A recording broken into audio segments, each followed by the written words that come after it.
Turnamen sepak bola U43 ini dibuka langsung oleh Pangdam Iskandar Muda di Stadion Harapan Bangsa Banda Aceh yang turut dimeriahkan dengan pertandingan eksebisi para pejabat utama Kodam Iskandar Muda, Forkopimda dan tokoh masyarakat Aceh. Ada 34 tim dari seluruh daerah di Aceh yang ikut dalam ajang ini dan menjadi tanda antusiasme peserta untuk mengikuti turnamen sepak bola usia 43 tahun ini.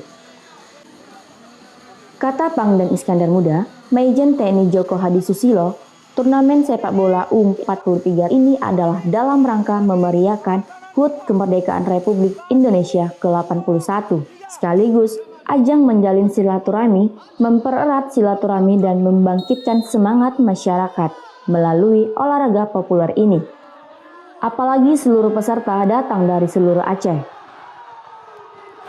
Sarana membina silaturahmi dan juga persahabatan khususnya di Provinsi Aceh, diikuti oleh 34 kesebelasan dan ini diikuti oleh seluruh kabupaten dan kota yang ada di Provinsi Aceh.